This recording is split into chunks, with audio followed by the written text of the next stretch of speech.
ಧರ್ಮಸ್ಥಳದ ಧರ್ಮಾಧಿಕಾರಿಗಳಾದ ಡಾಕ್ಟರ್ ವೀರೇಂದ್ರ ಹೆಗ್ಗಡೆ ಅವರು ಸ್ಥಾಪಿಸಿದ Payana the vintage and classic car museum. 70ಕ್ಕೂ ಹೆಚ್ಚಿನ ಕಾರುಗಳಿವೆ. ಡಾಕ್ಟರ್ ವೀರೇಂದ್ರ ಹೆಗ್ಗಡೆ ಅವರು ವಿದ್ಯಾರ್ಥಿಯಾಗಿದ್ದಾಗ ಉಪಯೋಗಿಸಿದ ಕಾರು ಜಯಚಾಮರಾಜೇಂದ್ರ ಒಡೆಯರ್ ಅವರ ಕಾರು, ಸಿ.ವಿ. ರಾಮನ್ ಅವರ ಕಾರು, ಹಾಗೆ ವಿಷ್ಣುವರ್ಧನ್ ಅವರ ಕಾರು ಕೂಡ ಇದೆ. ಈ ಸಂಗ್ರಹಾಲಯವು ಪ್ರತಿದಿನ ಬೆಳಗ್ಗೆ 9 ಗಂಟೆಯಿಂದ ಸಂಜೆ 8 ಗಂಟೆವರೆಗೂ ತೆರೆದಿರುತ್ತದೆ. ಎಂಟ್ರಿ ಫೀಸ್ ಬಂದು ಪರ್ ಪರ್ಸನ್ 50 ರೂಪಾಯಿ ಆಗಿರುತ್ತೆ. 12 ವರ್ಷದ ಒಳಗಿನ ಮಕ್ಕಳಿಗೆ ಉಚಿತ ಪ್ರವೇಶ ಇರುತ್ತದೆ. ಬೆಂಗಳೂರು ಮೈಸೂರು ರಾಷ್ಟ್ರೀಯ ಹೆದ್ದಾರಿಯಲ್ಲಿ ಈ ಪಯಣ ಕಾರ್ ಮ್ಯೂಸಿಯಂ ಇದೆ. ಮೈಸೂರಿನಿಂದ ಸುಮಾರು 12 ಕಿಲೋಮೀಟರ್ ದೂರದಲ್ಲಿದೆ. ಮೊದಲು ಹೋಗುತ್ತಿದ್ದಂತೆ ಡಾಕ್ಟರ್ ವೀರೇಂದ್ರ ಹೆಗ್ಗಡೆ ಅವರು ತಮ್ಮ ಕಾಲೇಜು ವಿದ್ಯಾಭ್ಯಾಸದ ಸಂದರ್ಭದಲ್ಲಿ ಉಪಯೋಗಿಸಿದ ಪ್ರೀತಿಯ ಕಾರನ್ನು ನೋಡಬಹುದು. 1962ರಲ್ಲಿ ಇಂಗ್ಲೆಂಡ್ನಲ್ಲಿ ತಯಾರಿಸಿದ ಸ್ಟ್ಯಾಂಡರ್ಡ್ ಹೆರಾಲ್ಡ್ ಕಾರ್ ಇದು. Engine capacity 946 cc, 24.5 horse power, speed manual transmission car ಇದು. ಚಕ್ರಗಳ ಎವಲ್ಯೂಷನ್ ಇಲ್ಲಿ ತಯಾರಿಸಿದ್ದಾರೆ. ಮೊದಲಿನ ಗಾಡಿಗಳು ಯಾವ ರೀತಿ ಇದ್ದವು ಅನ್ನೋದನ್ನ ಇಲ್ಲಿ ತೋರಿಸಿದ್ದಾರೆ. ಜನ ಎಳೆದು ಹೋಗುವ ಗಾಡಿಯಿಂದ ಎತ್ತಿನ ಗಾಡಿ, ಕುದುರೆ ಗಾಡಿಯನ್ನು ಇಲ್ಲಿ ನಾವು ನೋಡಬಹುದು. ಮೋಟಾರ್ ವೆಹಿಕಲ್ಗಳು ಇಲ್ಲಿಂದ ಸ್ಟಾರ್ಟ್ ಆಗುತ್ತೆ. 1925ರಲ್ಲಿ ಇಟಲಿಯಲ್ಲಿ ತಯಾರಾದ ಫಿಯೇಟ್ 501 ಗಾಡಿ ಇದು. ಇದರಲ್ಲಿ 1460 cc engine, 23 horse power and 4 speed manual transmission ಹೊಂದಿದೆ. ಬಂದ್ಬಿಟ್ಟು 1928ರಲ್ಲಿ ಇಟಲಿಯಲ್ಲಿ ತಯಾರಿಸಿದ ಫಿಯೇಟ್ 521 ಗಾಡಿ ಇದು.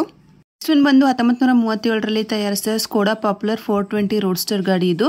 ಹೀಗೆ ಪ್ರತಿಯೊಂದು ಗಾಡಿ ಇನ್ಫಾರ್ಮೇಶನ್ ಅಷ್ಟೇ ಅಲ್ಲಿ ಕರೆಕ್ಟಾಗಿ ಡಿಸ್ಪ್ಲೇ ಮಾಡಿದ್ದಾರೆ. ನೀವು ಓದಿದ್ರೆ ಅದರದ್ದು ಎಲ್ಲ ಇನ್ಫಾರ್ಮೇಶನ್ ಸಿಗುತ್ತೆ. ಒಂದೊಂದು ಗಾಡಿನೂ ತುಂಬಾ ಯೂನಿಕ್ ಆಗಿದೆ. ಇಲ್ಲಿ ಮೇಲೆ ನೋಡ್ತಾ ಇರ್ಬೋದು ಪಲ್ಲಕ್ಕಿ ಕೂಡ ಇದೆ. ಇಲ್ಲಿ ಕಾಣಿಸ್ತಾ ಇರೋ ಬ್ಲಾಕ್ ಕಲರ್ ಗಾಡಿ ಜಯಚಾಮರಾಜೇಂದ್ರ ಒಡೆಯರ್ ಅವರು ಉಪಯೋಗಿಸಿದ ಕಾರು. 1949ರಲ್ಲಿ ಇಂಗ್ಲೆಂಡ್ನಲ್ಲಿ ತಯಾರಿಸಿದ ಡೈಲೆಮರ್ ಕಾರ್ ಇದು.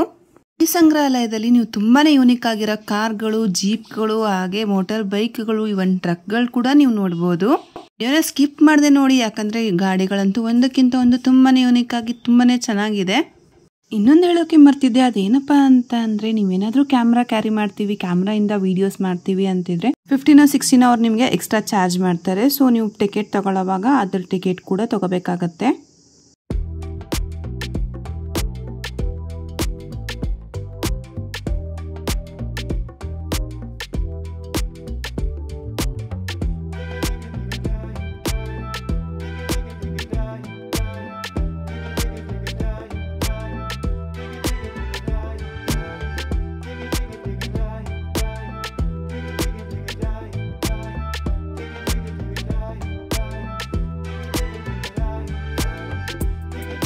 ನೀವು ನೋಡ್ತಾ ಇರೋ ಗಾಡಿ 1946ರಲ್ಲಿ ತಯಾರಿಸಿದ ಫೋರ್ಡ್ ಪರ್ಫೆಕ್ಟ್ ಗಾಡಿ ಇದು.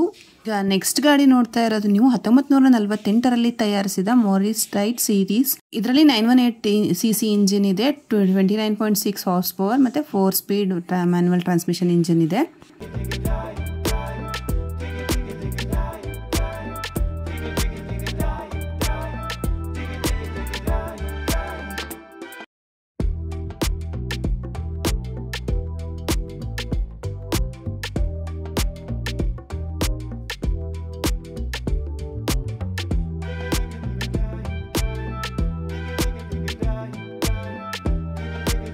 ಈ ನೋಡ್ತಾ ಇರೋ ಗಾಡಿ 1947ರಲ್ಲಿ ತಯಾರಿಸಿದ ಗಾಡಿಯಾಗಿದೆ.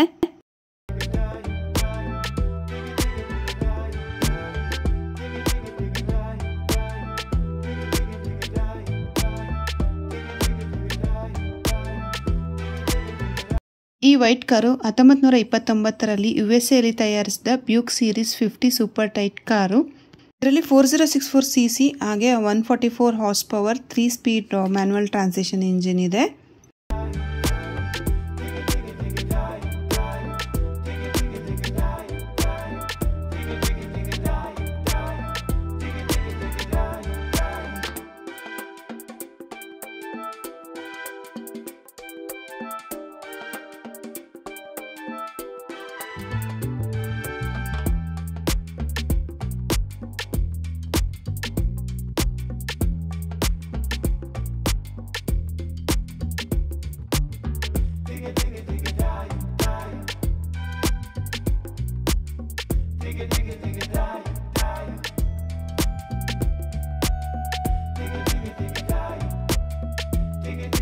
ಇಲ್ಲಿ ನೀವು ಹಲವಾರು ತರದ 2 ವೀಲರ್ಸ್ ಕೂಡ ನೋಡಬಹುದು. ನೀವು ಈ ತರದ ಕೆಲವೊಂದಷ್ಟು ಗಾಡಿಗಳನ್ನು ಹಳೆಯ ಸಿನಿಮಾದಲ್ಲೂ ಕೂಡ ನೋಡಿರಬಹುದು.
ನೀವೀಗ ನೋಡ್ತಿರೋ ಗಾಡಿ 1947ರಲ್ಲಿ ಫ್ರಾನ್ಸ್ನಲ್ಲಿ ತಯಾರಿಸಿದ ಗಾಡಿಯಾಗಿದೆ. ಸಿಟ್ರಾನ್ ಟ್ರಾನ್ಸಿಷನ್ ಅವಧ್ IICV. ಇದರಲ್ಲಿ 1911 cc ಇಂಜಿನ್ ಇದೆ, 56 ಹಾರ್ಸ್ ಪವರ್ ಹಾಗೆ 3 ಸ್ಪೀಡ್ ಮ್ಯಾನ್ಯುವಲ್ ಟ್ರಾನ್ಸಿಷನ್ ಹೊಂದಿದೆ. ನೆಕ್ಸ್ಟ್ ಕಾರ್ ಬಂದ್ಬಿಟ್ಟು 1952ರಲ್ಲಿ ಇಂಗ್ಲೆಂಡ್ನಲ್ಲಿ ತಯಾರಿಸಿದ ಹೀಲ್ಮನ್ ಮಿನೆಕ್ಸ್ ಮಾರ್ಕ್ ಫೇಸ್ ಕಾರ್ ಇದು.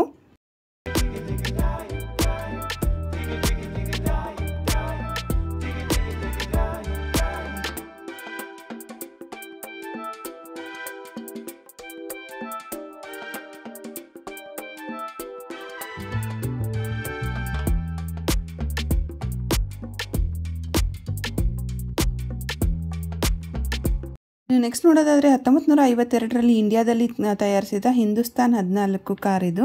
ಇದರಲ್ಲಿ 1477 cc ಇಂಜಿನ್ ಇದೆ, 41 ಹಾರ್ಸ್ ಪವರ್ ಮತ್ತೆ 4 ಸ್ಪೀಡ್ ಮ್ಯಾನ್ಯುವಲ್ ಟ್ರಾನ್ಸಿಷನ್ ಹೊಂದಿದೆ. ನೆಕ್ಸ್ಟ್ ಬಂದು ಈ ವೈಟ್ ಕಾರ್ 1956ರಲ್ಲಿ ಇಂಡಿಯಾದಲ್ಲಿ ತಯಾರಿಸಲಾಗಿದೆ. ಹಿಂದೂಸ್ತಾನ್ ಲ್ಯಾಂಡ್ ಮಾಸ್ಟರ್ ಅಂತ ಈ ಕಾರ್ ಹೆಸರು. 1498 cc ಇಂಜಿನ್ ಹೊಂದಿದ್ದು 41 ಹಾರ್ಸ್ ಪವರ್ ಮತ್ತು 4 ಸ್ಪೀಡ್ ಟ್ರಾನ್ಸ್ಮಿಷನ್ ಹೊಂದಿದೆ. ಬಂದು ಈ ಬ್ಲ್ಯಾಕ್ ಕಲರ್ 1961ರಲ್ಲಿ ಇಂಡಿಯಾದಲ್ಲಿ ತಯಾರಿಸಲಾದ ಹಿಂದೂಸ್ತಾನ್ ಅಂಬಾಸಿಡರ್ ಇದು.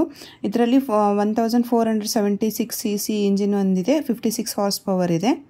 ಇಲ್ಲಿ 4 ಸ್ಪೀಡ್ ಮ್ಯಾನ್ಯುವಲ್ ಟ್ರಾನ್ಸ್ಮಿಷನ್ ಹೊಂದಿದೆ. ನೆಕ್ಸ್ಟ್ ಒನ್ ಬಂದ್ಬಿಟ್ಟು 1955ರಲ್ಲಿ USA ತಯಾರಾದ ಕಾರ್ ಇದು. ಚೆರ್ವುಡ್ ಬೆಲ್ ಏರ್ ಅಂತ ಇದ್ರ ಹೆಸರು. ಇದರಲ್ಲಿ 3859 cc ಇಂಜಿನ್ ಇದೆ, 123 ಹಾರ್ಸ್ ಪವರ್ ಇದೆ ಹಾಗೆ 3 ಸ್ಪೀಡ್ ಮ್ಯಾನ್ಯುವಲ್ ಟ್ರಾನ್ಸ್ಮಿಷನ್ ಇಂಜಿನ್ ಇದೆ. ಇಲ್ಲಿ ಕಾಣಿಸ್ತಿರೋ ಬ್ಲೂ ಕಾರ್ ಅಷ್ಟೇ 1955ರಲ್ಲಿ USA ತಯಾರಾದ ಚಾಂಪಿಯನ್ ರೆಗಲ್ ಕಾರ್ ಇದು. ಇದರಲ್ಲಿ 3041 cc ಇಂಜಿನ್ ಇದೆ, 101 ಹಾರ್ಸ್ ಪವರ್ ಇದೆ, 3 ಸ್ಪೀಡ್ ಮ್ಯಾನ್ಯುವಲ್ ಟ್ರಾನ್ಸ್ಮಿಷನ್ ಇದೆ. ಬಂದ್ಬಿಟ್ಟು 1960ರಲ್ಲಿ ಫ್ರಾನ್ಸಲ್ಲಿ ತಯಾರಾದ 404 ಬರ್ಲಿನ್ ಗ್ರ್ಯಾಂಡ್ ಟರ್ಸಿಮ್. ಇಲ್ಲಿ 1618 cc ಇಂಜಿನ್ ಇದ್ದು 64 ಹಾರ್ಸ್ ಪವರ್ನ ಹೊಂದಿದೆ. ಬಹಳಷ್ಟು ಮೂವೀಸ್ ಅಲ್ಲಿ ಫೇಮಸ್ ಆದ ಇಂಪಲಾ ಕಾರ್ನ ನೀವು ಇಲ್ಲಿ ನೋಡಬಹುದು. ರಾಜೇಶ್ ಖನ್ನಾ ಅವರು ಈ ಕಾರಿಂದ ಫೇಮಸ್ ಆಗಿದ್ದು ಅಂತಾನೆ ಹೇಳ್ಬೋದು. ಈ ಕಾರು 1960ರಲ್ಲಿ USA ತಯಾರಾಗಿದೆ. ಚೆರ್ವಟ್ ಇಂಪಲಾ ಅಂತ ಇದರ ಕಾರ್ ಹೆಸರು. 3859 cc ಇಂಜಿನ್ ಹೊಂದಿದ್ದು 135 ಹಾರ್ಸ್ ಪವರ್ ಹಾಗೆ 3 ಸ್ಪೀಡ್ ಮ್ಯಾನ್ಯುವಲ್ ಟ್ರಾನ್ಸ್ಮಿಷನ್ ಹೊಂದಿದೆ. ನೆಕ್ಸ್ಟ್ ನೋಡೋದಾದ್ರೆ 1967ರಲ್ಲಿ UK ತಯಾರಾದ ಹಿಲ್ಮನ್ ಹಂಟರ್ ಅನ್ನೋ ಕಾರ್ ಇದು. 1725 cc ಇಂಜಿನ್ ಹೊಂದಿದ್ದು 74 ಹಾರ್ಸ್ ಪವರ್ ಹೊಂದಿದೆ ಹಾಗೆ 4 ಸ್ಪೀಡ್ ಮ್ಯಾನ್ಯುವಲ್ ಟ್ರಾನ್ಸ್ಮಿಷನ್ ಹೊಂದಿದೆ ಈ ಕಾರು. ಈಗ ನೆಕ್ಸ್ಟ್ ಕಾರ್ 1965ರಲ್ಲಿ ಜರ್ಮನಿಯಲ್ಲಿ ತಯಾರಾದ ಓಪೆಲ್ ರೆಕಾರ್ಡ್ ಸೀರೀಸ್ B ಕಾರ್ ಇದು. ಇದರಲ್ಲಿ 1492 cc ಇಂಜಿನ್ ಇದೆ, 59 ಹಾರ್ಸ್ ಪವರ್ ಇದೆ ಆಮೇಲೆ 3 ಸ್ಪೀಡ್ ಮ್ಯಾನ್ಯುವಲ್ ಟ್ರಾನ್ಸ್ಮಿಷನ್ ಹೊಂದಿದೆ. ಈಗ ನೆಕ್ಸ್ಟ್ ಕಾರ್ ನೋಡೋದಾದ್ರೆ ಇದು 1947ರಲ್ಲಿ USA ತಯಾರಾದ ಸ್ಟೂಡ್ ಬಾರ್ಕರ್ ಚಾಂಪಿಯನ್ ಕಾರ್ ಇದು. ಇದರಲ್ಲಿ 2786 cc ಇಂಜಿನ್ ಹೊಂದಿದ್ದು 80 ಹಾರ್ಸ್ ಪವರ್ ಮತ್ತೆ 3 ಸ್ಪೀಡ್ ಮ್ಯಾನ್ಯುವಲ್ ಟ್ರಾನ್ಸ್ಮಿಷನ್ ಇಂಜಿನ್ ಹೊಂದಿದೆ. ಹಾಗೆ ಮುಂದೆ ನೋಡ್ತಾ ಹೋದ್ರೆ ಇಲ್ಲಿ ಒಂದು ಯೂನಿಕ್ ಆಗಿರೋ ಜೀಪ್ ನ ನೋಡಬಹುದು. ಇದನ್ನ 1953ರಲ್ಲಿ ತಯಾರಿಸಲಾಗಿದೆ. USSR GA269 ಕಾರ್ ಇದು. ಇದರಲ್ಲಿ 2120 cc ಇಂಜಿನ್ ಇದ್ದು 55 ಹಾರ್ಸ್ ಪವರ್ ಇದೆ ಹಾಗೆ 3 ಸ್ಪೀಡ್ ಮ್ಯಾನ್ಯುವಲ್ ಟ್ರಾನ್ಸ್ಮಿಷನ್ ಹೊಂದಿದೆ. ಈ ಜೀಪ್ ನ ನೋಡ್ತಾ ಇರಬಹುದು ಎಷ್ಟು ಸಖತ್ತಾಗಿದೆ ಅಂತ. ಇದರ ಲುಕ್ಸ್ ಅಂತೂ ತುಂಬಾನೇ ಚೆನ್ನಾಗಿದೆ. ಈಗ ನಾವು ಕೆಳಗೆ ಹೋಗಿ ನೋಡಬಹುದು. ಕೆಳಗೆ ಹೋಗಕ್ಕೂ ಅಷ್ಟೇ ವೀಲ್ ಚೇರ್ನವರು ಬರೋದಕ್ಕೂ ಕೂಡ ಸಹಾಯ ಆಗೋ ತರ ಮಾಡಿದ್ದಾರೆ. ಡಿಸೇಬಲ್ಡ್ ಫ್ರೆಂಡ್ಲಿ ಅಂತಾನು ಹೇಳ್ಬಹುದು. ಕೆಳಗಡೆನೂ ಅಷ್ಟೇ 2 ವೀಲರ್ಸ್ ಇದೆ ಹಾಗೆ ಹಳೆ ಕಾರುಗಳು ಸ್ವಲ್ಪ ಹೊಸ ಕಾರುಗಳವರೆಗೂ ಎಲ್ಲ ಡಿಸ್ಪ್ಲೇ ಮಾಡಿದ್ದಾರೆ ಇಲ್ಲಿ. ಈಗ ನೋಡ್ತಿರೋ ಕಾರು 1957ರಲ್ಲಿ ಇಟಲಿಯಲ್ಲಿ ತಯಾರಾದ ಫಿಯೇಟ್ 1100 ಎಲಿಗೆಂಟ್ ಕಾರ್ ಇದು. ಇದರಲ್ಲಿ 1089 cc ಇಂಜಿನ್, 40 ಹಾರ್ಸ್ ಪವರ್ ಮತ್ತೆ 4 ಸ್ಪೀಡ್ ಟ್ರಾನ್ಸ್ಮಿಷನ್ ಹೊಂದಿದೆ. ಬ್ಲೂ ಕಾರ್ ಬಂದು 1964ರಲ್ಲಿ ಇಟಲಿಯಲ್ಲಿ ತಯಾರಾದ ಫಿಯೇಟ್ 1100 ಸೂಪರ್ ಸೆಲೆಕ್ಟ್ ಕಾರ್ ಇದು. 1069 cc ಇಂಜಿನ್, 42 ಹಾರ್ಸ್ ಪವರ್ ಮತ್ತೆ 4 ಸ್ಪೀಡ್ ಟ್ರಾನ್ಸ್ಮಿಷನ್ ಹೊಂದಿದೆ. ನೆಕ್ಸ್ಟ್ ಕಾರ್ ಬಂದು 1962ರಲ್ಲಿ ಇಟಲಿಯಲ್ಲಿ ತಯಾರಾದ Fiat 1100 select car. 1089 cc engine ಹಾಗೆ 42 ಹಾರ್ಸ್ ಪವರ್ ಮತ್ತೆ 4 ಸ್ಪೀಡ್ ಟ್ರಾನ್ಸ್ಮಿಷನ್ ಹೊಂದಿದೆ. ನೋಡೋದಾದ್ರೆ ಭಾರತದಲ್ಲಿ ಫೇಮಸ್ ಆದಂತ ಯೆಲ್ಲೋ ಬ್ಲ್ಯಾಕ್ ಟ್ಯಾಕ್ಸಿ ಇದು. ಫಿಯೇಟ್ ಪ್ರೀಮಿಯರ್ ಪದ್ಮಿನಿ ಅಂತ ಹೇಳ್ತಾರೆ ಇದಕ್ಕೆ. ಈ ಕಾರ್ ನೋಡೋದಾದ್ರೆ ವೈಟ್ ಅಂಬಾಸಿಡರ್ ಕಾರು. ಇದು 2000 ಇಸ್ವಿಲಿ ತಯಾರಾಗಿದೆ. ಈಗ ನೀವು ನೋಡ್ತಿರೋ ವೈಟ್ ಕಾರ್ ಡಾಕ್ಟರ್ ವಿಷ್ಣುವರ್ಧನ್ ಅವರ ಮೊದಲ ಕಾರು, ಜಪಾನ್ ಮೂಲದ ನಿಸ್ಸಾನ್ ಡ್ಯಾಟ್ಸನ್ ಇದು. ಈಗ ನೀವು ನೋಡ್ತಾ ಇರೋದು ಗ್ರೀನ್ ಕಲರ್ ಟ್ರಕ್, ಇದು ಮ್ಯಾಂಗ್ಳೂರ್ ಪ್ಲಸ್ ಬೀಟ್ಸ್ ಅವರ ಟ್ರಕ್. ಇದು 1958ರಲ್ಲಿ US ಅಲ್ಲಿ ತಯಾರಾಗಿದೆ. ವಿಲ್ಲಿಸ್ ಟ್ರಕ್ 475 ಇದರ ಹೆಸರು. 2199cc ಇಂಜಿನ್ ಇದೆ, 72 ಹಾರ್ಸ್ ಪವರ್ ಇದೆ, 3 ಸ್ಪೀಡ್ ಮ್ಯಾನ್ಯುವಲ್ ಟ್ರಾನ್ಸ್ಮಿಷನ್ ಇಂಜಿನ್ ಇದೆ. ನೆಕ್ಸ್ಟ್ ಕಾಣಿಸ್ತಾ ಇರೋ ಬ್ಲೂ ಟ್ರಕ್ ಶ್ರೀ ಧರ್ಮಸ್ಥಳದ ಸೇವೆಯಲ್ಲಿದ್ದ ಟ್ರಸ್ಟ್ ಇದು. ಈ ಟ್ರಕ್ ಹಾಳಾಗಿ ಇದನ್ನ ಮತ್ತೆ ರೀಸ್ಟೋರ್ ಮಾಡಿದ್ದಾರೆ. ಈಗ ನೆಕ್ಸ್ಟ್ ಕಾಣಿಸ್ತಾ ಇರೋ ಟ್ರಕ್ಕು ಅಷ್ಟೇ ಧರ್ಮಸ್ಥಳದ ಸೇವೆಯಲ್ಲಿದ್ದ ಮತ್ತೊಂದು ಟ್ರಕ್, ಇದು ಕೂಡ ಹಾಳಾಗಿ ರೀಸ್ಟೋರ್ ಮಾಡಿದ್ದಾರೆ. ನೆಕ್ಸ್ಟ್ 1934ರಲ್ಲಿ ತಯಾರಿಸಿದ ಮಾರಿಸ್ ಜೀಪ್ ಇದು.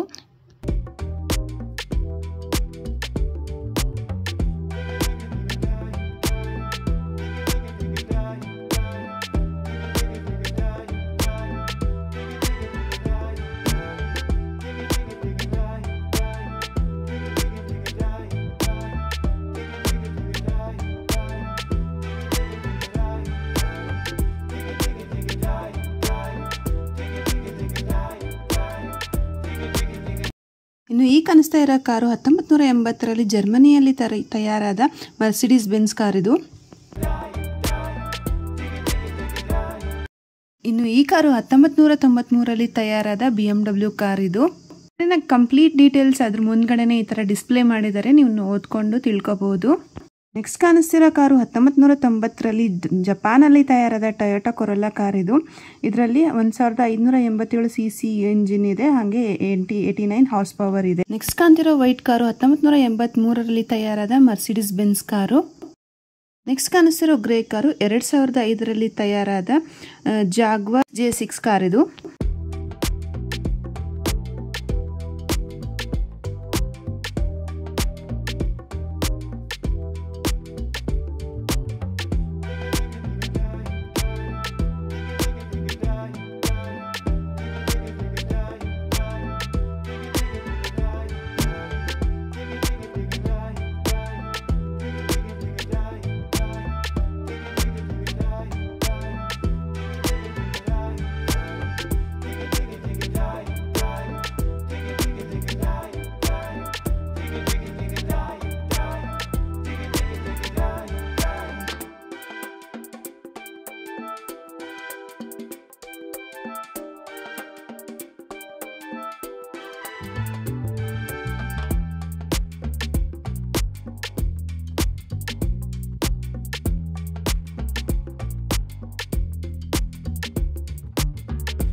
ಈ ನೋಡ್ತಾ ಇರೋ ಮೆಟಾಡೋರ್ 1995ರಲ್ಲಿ ತಯಾರಾದ ಒಂದು ಮೆಟಾಡೋರ್ ಆಗಿರುತ್ತೆ. ತುಂಬಾನೇ ಕಲರ್ಫುಲ್ ಆಗಿ ತುಂಬಾನೇ ಚೆನ್ನಾಗಿದೆ.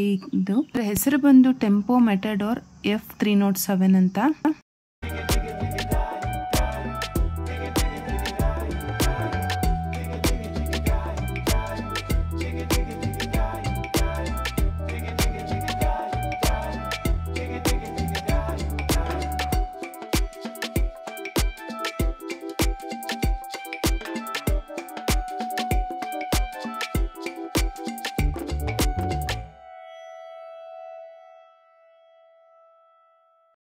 ಪಯನಕಾರ್ ಮ್ಯೂಸಿಯಂ ಅಲ್ಲಿ ಬರೀ ಕಾರ್ಗಳಷ್ಟೇ ಅಲ್ಲ, ಮಂಜುಷಾ ಮ್ಯೂಸಿಯಂ ಕೂಡ ಇದೆ. ಇಲ್ಲಿ ಹಳೆ ಕಾಲದ ಆರ್ಟಿಫ್ಯಾಕ್ಟ್ಸ್ ಕೂಡ ಇದೆ. ಹಳೆ ಕಾಲದಲ್ಲಿ ಯೂಸ್ ಮಾಡ್ತಾ ಇದ್ದಂಥ ಎಲ್ಲ ವಸ್ತುಗಳ ಮ್ಯೂಸಿಯಂ ಕೂಡ ಇಲ್ಲಿ ಇದೆ. ನಾನು ನೆಕ್ಸ್ಟ್ ವಿಡಿಯೋದಲ್ಲಿ ಅದನ್ನ ಹಾಕಕ್ಕೆ ಟ್ರೈ ಮಾಡ್ತೀನಿ. ಈ ವಿಡಿಯೋನ ನೀವು ಎಂಜಾಯ್ ಮಾಡಿದ್ರಿ ಅಂತ ಅನ್ಕೋತೀನಿ. ಮ್ಯೂಸಿಯಂ ಅಂತೂ ತುಂಬಾನೇ ಚೆನ್ನಾಗಿದೆ. ಈ ಮ್ಯೂಸಿಯಂನ ನೀವು ಫ್ರೆಂಡ್ಸ್ ಆ್ಯಂಡ್ ಫ್ಯಾಮಿಲಿ ಜೊತೆ ಆರಾಮಾಗಿ ವಿಸಿಟ್ ಮಾಡ್ಬೋದು. ಮಕ್ಕಳಂತೂ ತುಂಬಾನೇ ಎಂಜಾಯ್ ಮಾಡ್ತಾರೆ. ಈ ವಿಡಿಯೋ ನಿಮ್ಗೆ ಇಷ್ಟ ಆಗಿದ್ರೆ ವಿಡಿಯೋನ ಲೈಕ್ ಮಾಡಿ, ಹೇಗನ್ನಿಸ್ತು ಅಂತ ಕಮೆಂಟ್ ಮಾಡಿ, ಹಾಗೆ ನಿಮ್ಮ ಫ್ರೆಂಡ್ಸ್ ಜೊತೆಗೆಲ್ಲ ಶೇರ್ ಮಾಡಿ. ಇನ್ನೂ ನನ್ನ ಚಾನಲ್ನ ಸಬ್ಸ್ಕ್ರೈಬ್ ಮಾಡಿಲ್ಲ ಅಂದರೆ ದಯವಿಟ್ಟು ಸಬ್ಸ್ಕ್ರೈಬ್ ಮಾಡಿ. Thank you.